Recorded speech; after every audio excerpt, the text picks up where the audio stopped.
One of their other major tactics is just pressuring theaters to try to cancel the performance.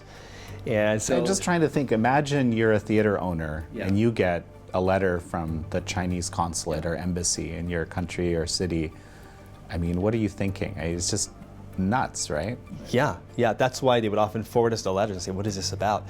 So for example, in Little Rock, in Arkansas, the theater manager received such a letter, and he was just outraged, and he reported this to the FBI and said, what is this? This is the United States of America. You're not going to tell me what can and cannot be performed on our stage.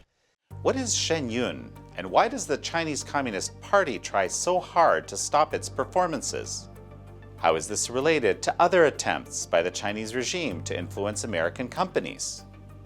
And how is this all part of the Chinese Communist Party's broader effort to control the narrative about China abroad and suppress dissenting voices? This is American Thought Leaders, and I'm Jekielek. In this episode, we'll sit down with Leeshai Lemish, who has been an emcee with Shen Yun Performing Arts since its inception in late 2006. Leeshai Lemish, really wonderful to have you on American Thought Leaders. Thank you for having me.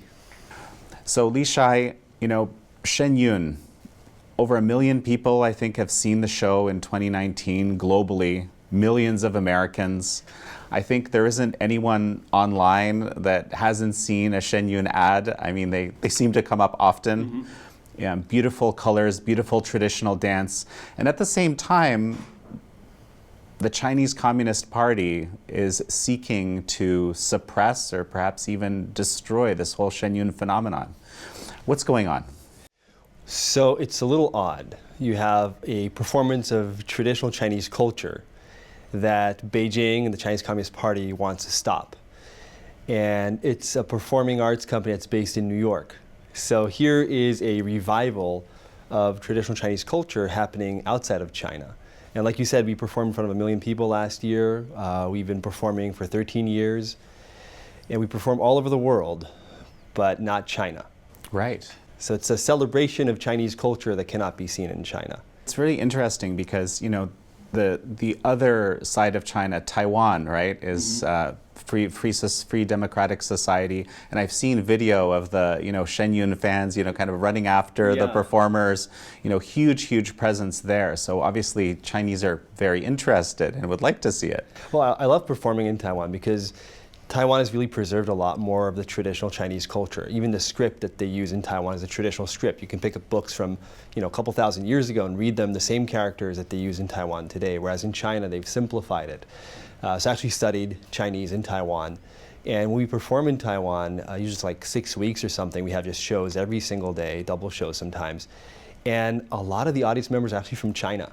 So those who are in China who can afford to, they've heard about Shen Yun, they can't wait to see it. We get emails on our website all the time from people in China saying, when are you coming to China? We can't wait to see you here in the mainland. But they can't right now, so they fly to Taiwan, they see us there. Give me a sense of, what is Shen Yun all about? Where did it come from? Why is it in New York of all places? Shen Yun is a performing arts company that is basically focused on reviving traditional Chinese culture. That's the mission, to revive 5,000 years of Chinese civilization. Okay. And the performance is classical Chinese dance is the main art form. So this is an art form that's like the Chinese equivalent of ballet. So ballet has a history of several hundred years, is performed in the palaces of Louis XIV and so on in Europe and was systematized. Classical Chinese dance is very similar, but has a history of 5,000 years or even longer. And one dynasty after another was passed down. So some of the dances that you see in Shen Yun were dances that had at one time been performed in front of the emperor in the royal palace by the court ladies or by generals coming off the battlefield. They would do some martial arts moves, and then over time it evolved into dance. So you have a bit of a similarity between Chinese martial arts and Chinese dance. They're kind of like brothers, twin brothers, separated at birth, and one took a martial arts path and one took a performing arts path. Okay. And there's music, there's a live orchestra, there's beautiful costumes, and then really the core of the performance is bringing out the traditional Chinese values, virtues, ideas like loyalty and integrity and faith, which of course are not only Chinese, but have really been lost in terms of how the stories are portrayed today in China. They're just surface stories, but the actual core values behind them are lost. And Shen Yun is bringing those back and performing them around the world. So it was established in New York because you couldn't do this in China. A group of Chinese artists, elite artists from around the world, we have some of our choreographers are from Australia, from China, from Taiwan, around the world, came together in New York with this shared mission of let's bring back this traditional Chinese culture and show the world what Chinese culture really is about. It actually started off as a Chinese New Year production. Right. Because the Chinese embassies in constant would have these shows for the Chinese New Year, supposedly, which is in the winter. And they became just these big propaganda pieces for the communist regime. The whole show was quite literally very red. It was all about how great the Communist Party is, and there weren't these traditional stories. And people said, does not represent us, let's have our own show. And actually, NTD was the first one to put together a Chinese New Year gala here in New York, and then later on, it traveled a little bit around the country. And then over time, it became such in demand that Shen Yun said, let's create our own performing arts company, do this full time, and focus on classical Chinese dance. And that's how Shen Yun came to be. But from the very beginning, the Communist Party has tried to stop us. Right. Well, and of course, at the Epoch Times and our sister media NTD, which you just mentioned, we've been very proud to be able to support, Shen Yun all these years, right? And, be at the performance, report on the performances and so forth. Yeah, it's been great because we see the journalists sometimes in the lobby after a performance and they're talking to audience members, and you get to see how people are really moved by the performance, because I think the underlying message of the performance is that there's hope. That no matter how things get, how crazy things are in the world today, and they seem to be crazier every day sometimes, there's still hope. And the hope lies in rediscovering our roots, in finding what it is that we're here to do on this earth, and a spiritual connection. And people are touched by it, and they don't expect it. And beyond that, the performance is so positive. There's no use of dark colors and just morbid themes. It's very positive and uplifting, so people leave and they're in tears. And NTD and Epoch Times have been reporting on it. We see these audience members, they could be congressmen, they could be VIPs of various walks of life, and they're just unabashedly emotional talking about the performance. And that's been really inspiring because everybody works really, really hard. We have a new performance every year, which is almost unheard of in the performing arts world. We just come back from 5-6 months on tour, and we have a little break and we get ready for the next tour. And the dancers especially work extremely, extremely hard. And it's a very athletic dance form. So they're flipping and they're landing and they're just going in and out of different costumes. But then we do see the audience feedback. You mentioned this spiritual dimension, and a number of the performers practice the Falun Gong spiritual discipline. There's a connection where some of our founders were Falun Gong practitioners 20 years ago. Mm-hmm. How does this spiritual dimension fit into the show? Traditional Chinese culture is said to be divinely inspired. The idea is that this culture, this civilization, actually was brought down by heavenly beings and imparted to humankind. And over time, it was constantly enriched by this kind of semi-divine cultures. You have the idea of immortals walking around men and giving them everything from calligraphy and the written script to agriculture and medicine and even food and things like that. And we see that in the stories that are shown. That's one of the things I really love about Shen Yun, is these learning these true versions of the legends and the myths and the traditions. Yeah, absolutely. And then that theme of spirituality is woven through the entire performance, just like it was really through 5,000 years of civilization, at least until the previous century. And so, for example, you take a story like Journey to the West, the Monkey King and his fellow disciples, Pigsy the Flying Pig, and Sandy, and then the monk. This is based on a true story of a Tang Dynasty monk who walked from China to what is today known as India to bring back Buddhist scriptures to China and translate them. And there's this novel about his disciples / bodyguards who protect him. They have supernormal abilities and they're doing all these things. They're fighting demons and goblins and foxes disguised as women and all these different things. And basically, you can take it as just a story. And I think a lot of the performances and TV shows, cartoons out of China, just about the Monkey King and his antics. But really, it's a metaphor for a spiritual path, because they go through different tribulations. There's tribulations involving fame and desires and perseverance. And one pass at a time, they have to make it all the way to the end where they reach their spiritual perfection. And so these stories, and it's the same for the other classic novels and other heroes that are portrayed on stage, they really have an underlying spiritual theme, and that is a big part of what we do as Shen Yun, is bring that out. You yourself are an MC for the show, and there's this kind of unique element actually to the show, which I think is a lot of people that have seen the show, you know, I've gone a number of times, I've taken friends and so forth, and they really love this, what you actually do. Okay, it's good to hear. Which is kind of help people understand, right? Yeah. So we just go on stage very briefly between the pieces. So the performance is not one narrative theme. You do have this underlying theme of reviving civilization and the spiritual elements of it, but it really is about 20 little vignettes. You might be traveling from the heavens to an imperial palace, and you're on a battlefield, and you're in a specific region of China, different stories and different legends.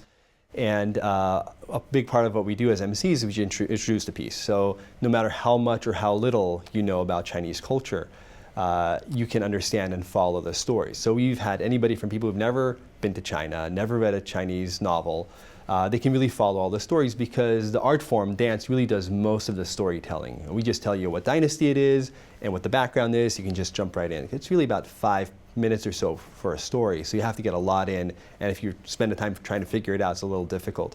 So we just go on, say a few sentences, and get out of the way. And you know, one of the things that I've heard you say in the show, I think perhaps even last year, I think you were the MC in the show that I saw, you talk about how the show can't be seen in China, right? And there's this, the Chinese Communist Party is, you know, very opposed. We've had, I mean, I've seen letters in the past from Chinese officials to theater owners saying, don't put this show on. I mean, crazy stuff, right? Like serious pressure when you have the PRC. Where does this come from? Yeah, well, it comes directly from top leaders in the Chinese Communist Party. Perhaps even leaders of the previous regime who were so adamant about banning Falun Gong and stopping anything that Falun Gong practitioners do. And so when Falun Gong practitioners came along and said, we're going to have this performance and we're going to revive traditional Chinese culture, and we might even show pieces about the persecution of Falun Gong and the courage of people who practice Falun Gong to stand up for their beliefs and still find a sense of hope, they were really afraid. So from the very first year that we started touring, this was end of 2006, 2007, we noticed this phenomenon. Wherever we would go, there would be this kind of force following us around. At first what they did is they would send performing arts companies of their own to try to compete with us. So there would be Shen Yun on one side of the street, and then in a theater opposite it, there would be some performance out of China. Sometimes it would be just blatantly Maoist kind of ballet in Red Guard attire and the whole thing. Other times it would be a disguise for traditional Chinese culture. And I remember sometimes we'd show up somewhere and people would say, oh, we already saw your performance. We said, that's impossible. We just arrived in Netherlands today. What are you talking about? I said, no, last week, totally saw it. And then we look it up, and they're basically trying to fight for the audience members. But that didn't work out so well for them, especially maybe in the beginning. People didn't know what Shen Yun was. It was our first year on tour, so people are a little confused. Over time, our brand is pretty strong now. People know what to expect, and they had a really hard time selling tickets. They would give away tickets and put people there. And they sent out like 60 companies the first year to try to do this. And in The Hague, at one point in Europe, we actually had to reschedule our performance. And they moved their performance to the new date as well, like I said, across the street.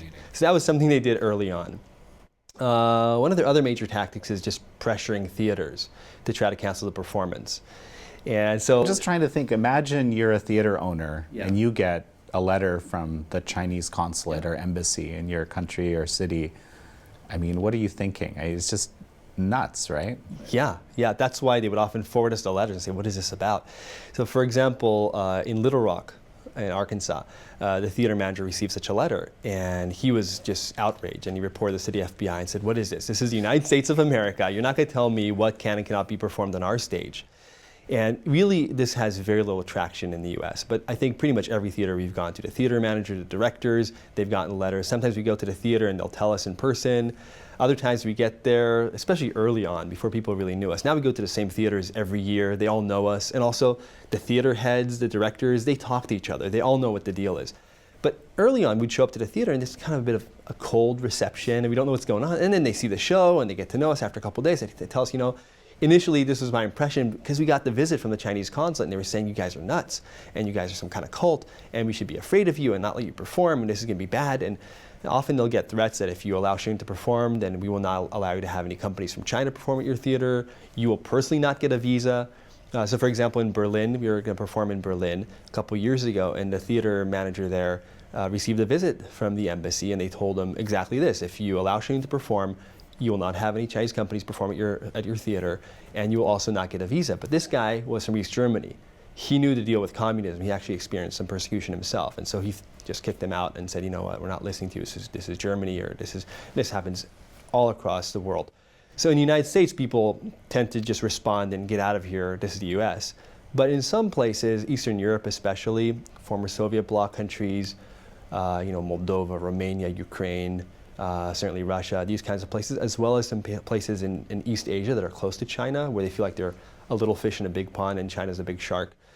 Places like South Korea, Thailand, Indonesia, they're still very susceptible to this kind of pressure, and we've had performances canceled even last minute. In Moldova, for example, we were traveling 3 days straight from Turkey by bus to Moldova, and we had to go through customs and I'll clear all the visa issues that we had, and it was a holiday, and then the roads in Romania are really bad, and just one pothole after another. We finally arrived in Moldova, which is not a very big country. It's not a huge economic superpower in Eastern Europe. It's one of the poorest countries in Eastern Europe.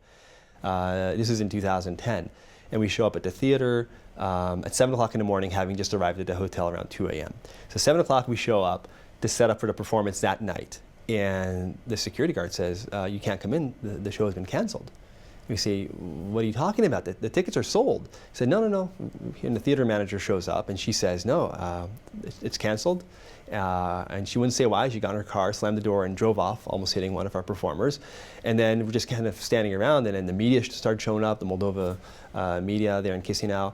And then they were just reporting this, and we started hearing murmurs that this was pressure from the Chinese embassy. And then later that afternoon, we're sitting at a coffee shop, and somebody from City Hall came and found us. There's a couple of Chinese people and myself in this coffee shop in Moldova, and there's not another Chinese person in sight, unless they're from the embassy. And so she says, let me tell you what actually happened. And she said, we got visits regularly on a daily basis from the Chinese embassy. And they also sent people from the foreign ministry. So the Chinese embassy would find the Moldovan foreign ministry and have them do the bidding for them. And they would go to the theater. And this executive from City Hall told the theater manager, do not cancel the performance. You have no legal backing. You have a contract. This is not good for you long term. And she just felt at the end of the day, the theater manager, that she had no choice and she canceled the performance under all this pressure. And that started a lawsuit. And behind the scenes, we found out later there was a Reuters article saying that Moldova had been promised 1 billion euros from China the previous April. So this was what was kind of hanging in the balance. That was probably the carrot. Yeah. Of course, they never got the money. They canceled the show and still never got the money. And you'd say, why would China care about Moldova? But this is maybe what they were trying to do. And of course, I'm not saying Shen Yun is the only place where this happens, because we know that they do this kind of thing with book exhibits, with Dalai Lama speeches, any Falun activity whatsoever. They always try to stop it. But Shen Yun, having traveled around the world, I've seen this happen everywhere. So about year 2 or 3, I started noticing this, and I started documenting it. And I have a website where I list all the cases. Right, that's right. Your it's like blog. 70 something, and I don't even update it all that often. Maybe a couple times a year I'll go and update it. And these are just the cases that I know and can document. There are cases that I've been told about that they said you can't disclose this. Okay, we don't want to get ourselves in trouble, but here's what happened. I get the whole backstory. But the ones that I can, I'll put up there. And it evolved later on from the theater manager pressure to writing letters to congressmen, senators, supervisors of town councils saying do not see the performance. And so yeah, that's kind of bizarre. I mean, I've of course read about that as well. They just say, hey, listen, don't go see this. Don't go see this. What a weird, like, I think any American, if they get a letter like that, will be like, I definitely need to go see this. Well, right? I never heard of this. I got to go check it out. That's totally what happened. In Canberra, we were performing this, the capital of Australia. First year on tour is when this happened. And we finished the performance, and we're walking off stage, and through the front door, and I'm walking with my MC partner. We're walking back to the hotel, which is very close. And there's a couple of parliament members standing there, and we didn't know who they were. They said, hey, we'd just like to introduce ourselves. We are parliament members. We came to see the show. We really loved it. So, oh, that's great. How did you find out? They said, well, we got a letter from the Chinese embassy saying, don't come see this show. So of course, like, well, we got to check it out. And they said there were so many people, so many parliament members there. They could have had their parliamentary meeting right there during intermission if they wanted to. Just all these people, they all loved it. And so actually, in a way, it's a bit of free advertising for us. Right. It does cause some headaches, but it's basically free advertising.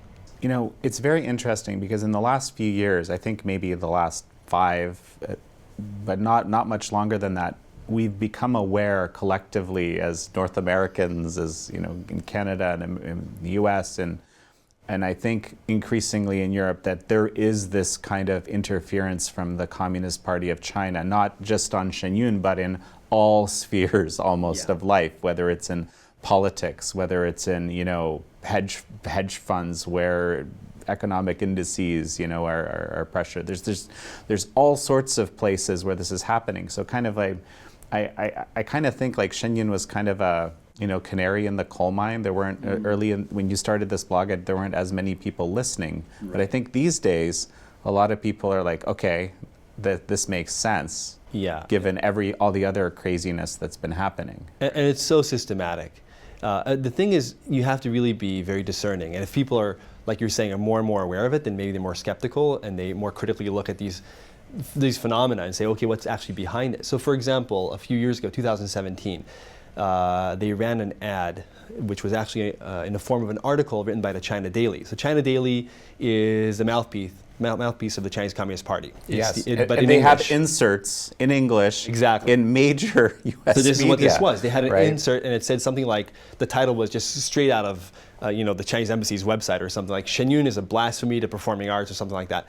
And it was published in the Washington Post, in the Wall Street Journal, the London Telegraph, anywhere from Melbourne, Australia to Nashville, Tennessee, all over the place, same time. And it was disguised as a regular article. So if you're just reading, oh, here's an article about Chinese culture and Shen Yun, oh, interesting, the Washington Post doesn't think it's a good show. But this is actually just something straight out of the Politburo from Beijing. So you really have to be, but if you're looking carefully and you're really well educated and attuned to this, you'll see right away, okay, I see the terms that they're using, I see the format, oh, it says paid ad at the very bottom in upside down fine print. Yeah, exactly, you can't barely see it. And there's stuff we can't really prove as well. We don't really know the extent of all of this, but we know that we're being followed. We know that our emails have been hacked. We know that our website was hacked from China, and this was reported to the FBI and the US government at the very first week of ticket sales, and was shut down. And we have all this as evidence, but there's stuff that we can't really prove. Like, for example, when you go on Google, where are all these thousands of positive reviews about Shen Yun? At the very top, you have a few negative articles. Very few have been negative, but they put them right there at the top. And there's like very small publications that are somehow at the top. The Chinese embassy is very close to the top as well. These are not, high traffic websites, but they're at the top there. And then if you go to Yahoo, you go to Bing, you get very different search results. So what is it about Google, and did somebody figure out an algorithm, and did the 50-cent army that does all this stuff? I mean, it's very suspicious to me. So just for the 50-cent army, for the benefit of our viewers, give me a thumbnail of what the 50-cent army. I expect some of our viewers know, but. Well, they actually have some new names now, so this might be a bit of an antiquated name, but it started off, I think, at least 10 years ago, probably earlier than that.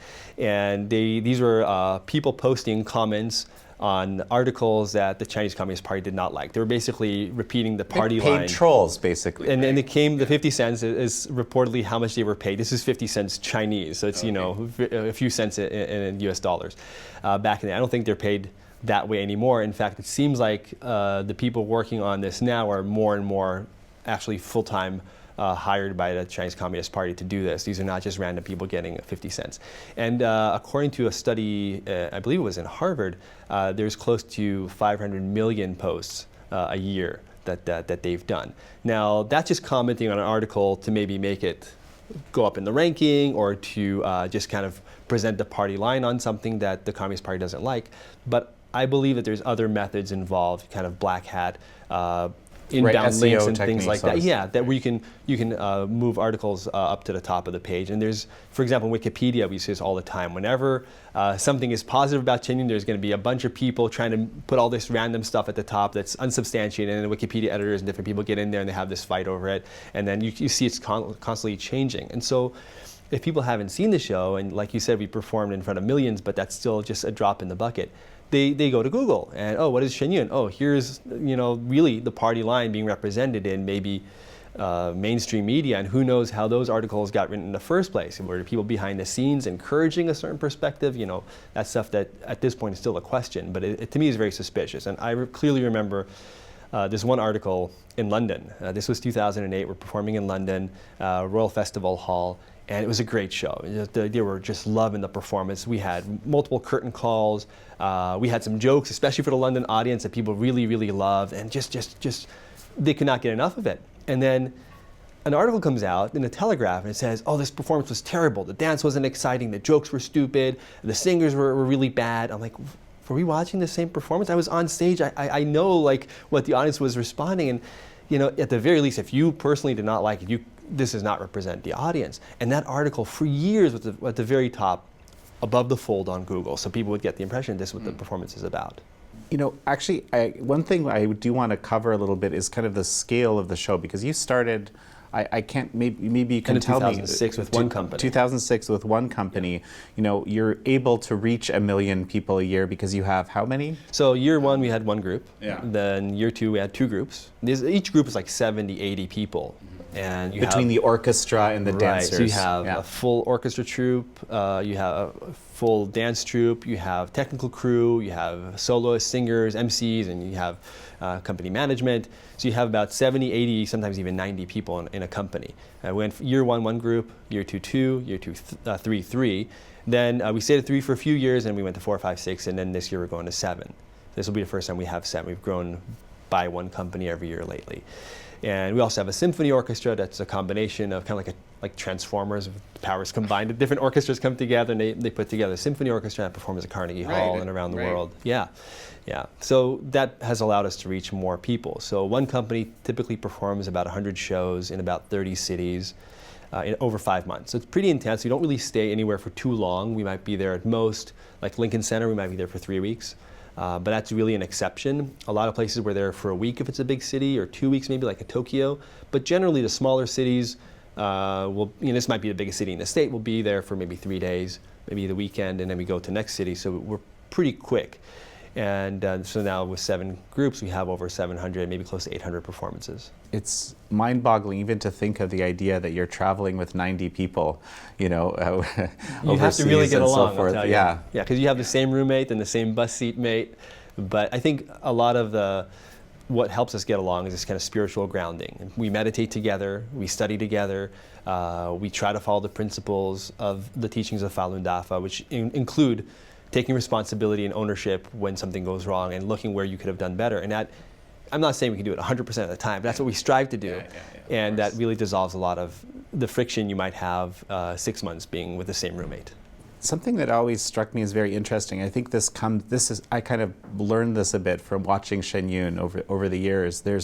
In traditional Chinese culture, there's this, let's say the spiritual element was integrated into all aspects of life. Right. Like you see it, I remember this one episode where the students are learning, I think, calligraphy, and then, but in order to learn calligraphy, they also have to learn how to meditate, because how could you do calligraphy without having a clear mind? But that's I don't know if we really think like that these days. That's a very, very interesting aspect to me. Yeah, I think there's a sense of a purity of intent to what you're doing, and then this idea also that to create really true art that's got depth to it, that is worthy of the divine even, you have to first foster your own inner virtue and purity. And so an artist would actually meditate before working on a statue or a painting.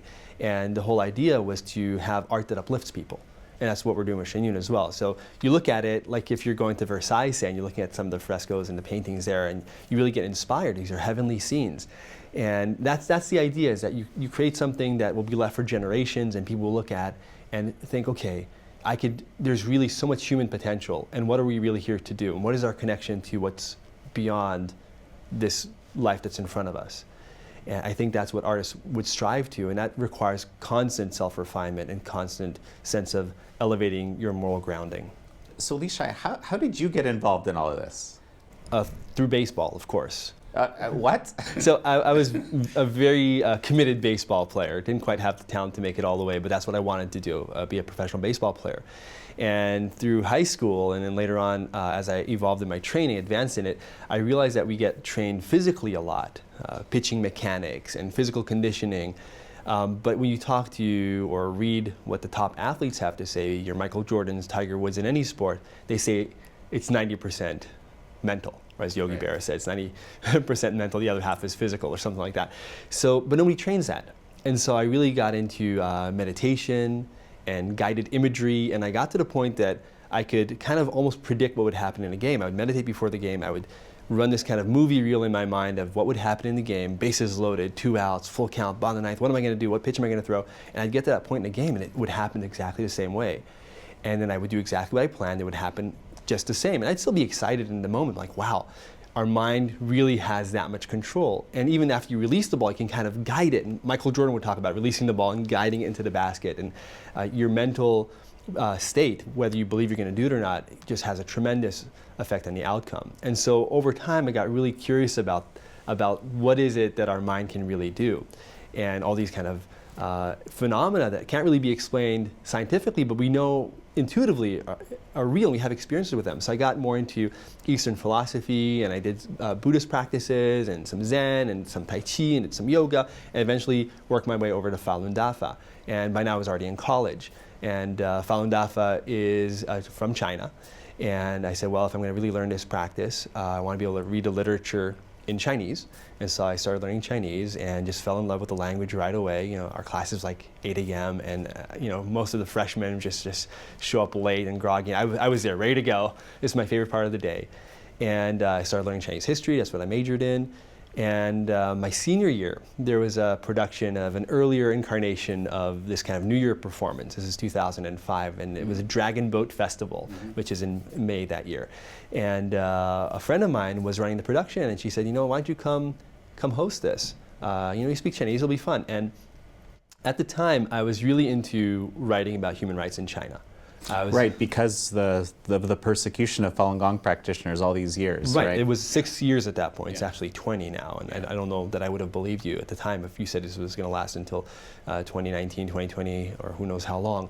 But at the time, we were talking about something that was similar to genocide, crimes against humanity, people being thrown to labor camps and tortured and killed for their beliefs, and later we discovered harvested for their organs, and just we don't know what the numbers are, but we're talking mass scale, and with the intent of eliminating a particular group. So it has a lot of those characteristics. And so of course, this is part of why Shen Yun is targeted as well, right? I mean, I'm really glad that you talked about this a little bit.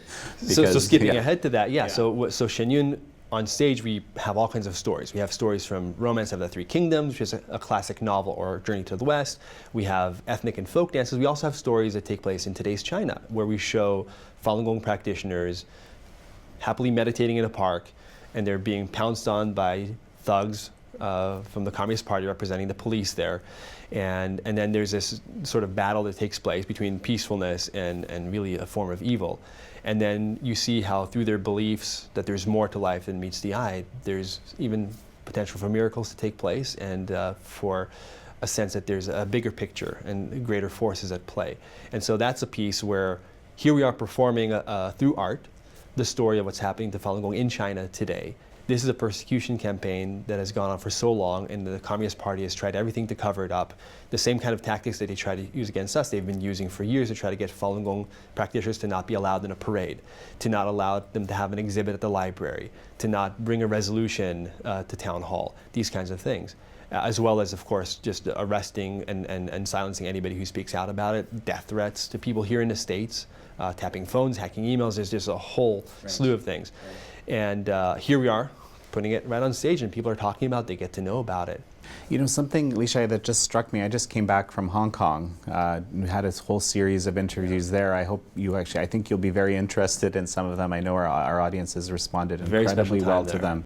Well, no, and some of these scenes that I've seen that you're describing reminded me a little bit, of what I was seeing when I was, amidst, as the media guy with my yellow vest and everything, basically seeing how this police interaction with the protesters there, right? You can be out peacefully protesting in a subway, like in Prince Edward Station or whatever, and police can come, and now we're seeing some evidence that these police here have been actually trained to some extent in mainland China and so forth, and just indiscriminately attack people. It just reminded me of one of the mainland China directly. Right, exactly.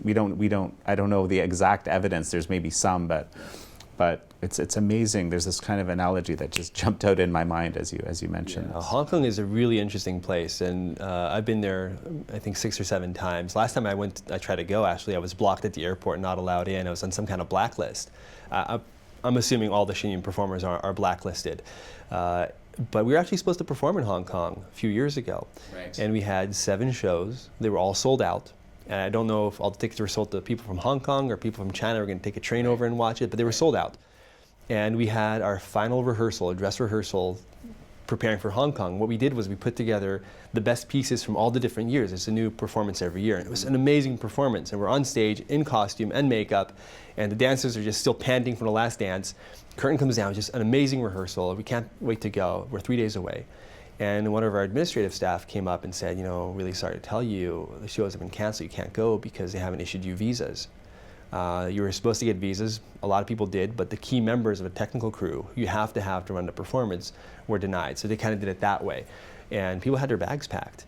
And so it's really a dream for a lot of our performers, especially ones who grew up, ethnic Chinese grew up outside of China, right, to bring this show back to China. And Hong Kong was like the first step in that direction. So this is still something we're waiting for. And fundamentally, this is so interesting also because what comes through to me when I've seen the show is this kind of love of Chinese culture, love of China, you know, which is definitely the Chinese Communist Party is trying to paint a very different picture here, right? Yeah, well, this is really what they're afraid of, because we all talk about Chinese civilization having 5,000 years of continuous history, and all the stories and legends have really been passed down one generation to the next.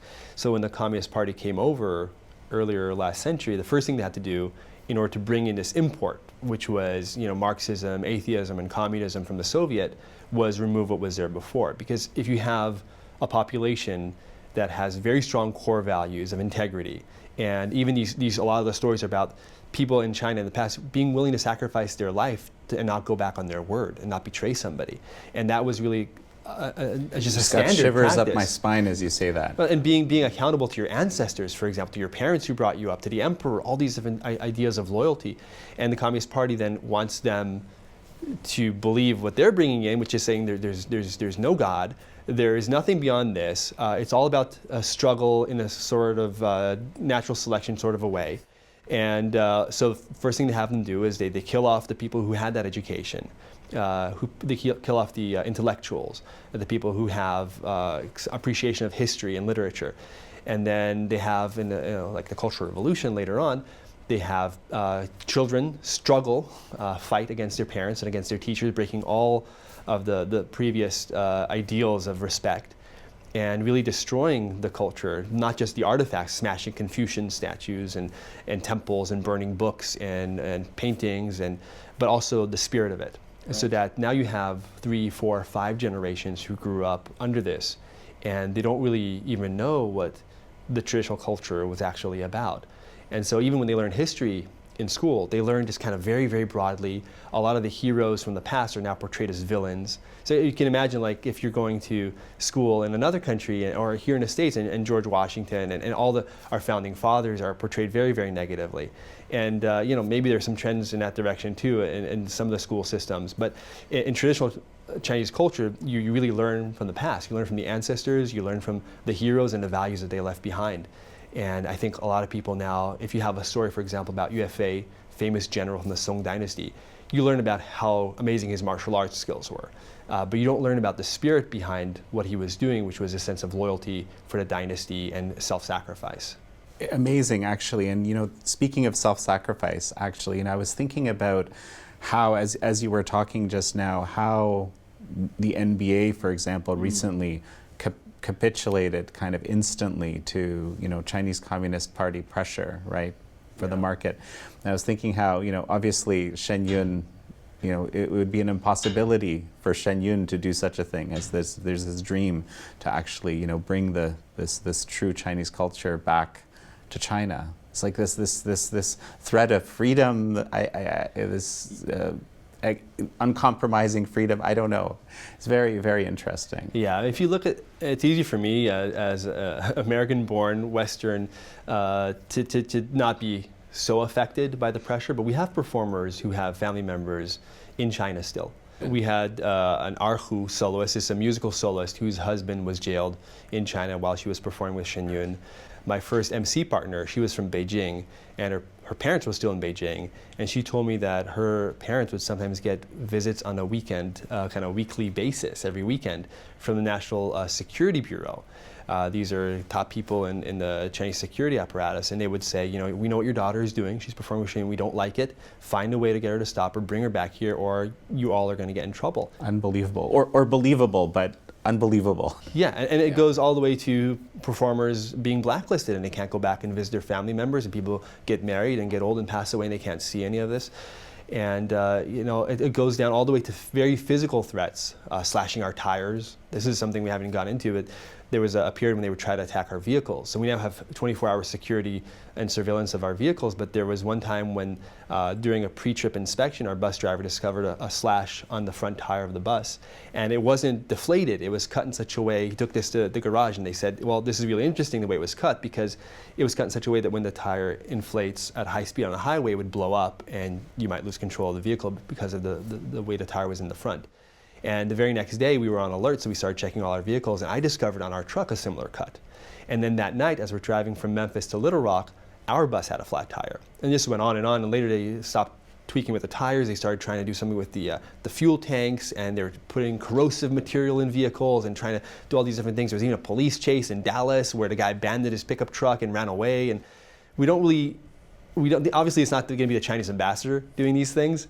So we can't say, okay, this random person who was caught doing this is related. I think there are people definitely investigating that, but it's just sometimes a very physical threat, but it hasn't stopped anybody. Like we talked about, Shen Yun's just growing and growing, and we feel like it's a losing battle. And when stuff happens like with the NBA, to us it's really old news, but we're happy to see that more people are aware of it, because we've been aware of this from day one. This kind of thing has been happening behind the scenes, and there's a lot more that we don't even know about. And most of the time, the vast majority of the time, especially here in the US, we find the theater managers, congressmen, whoever, they stand up for what we believe in, which is, part of it is, yeah, we will decide what is performed on stage or not, and not somebody in Beijing. But there are some exceptions of people who capitulate to the pressure, and they'll take down their advertising, they'll take away their sponsorship, they won't go see the show, they'll cancel a contract. Very seldom in the US, but still every once in a while, more in some of these more corrupt countries.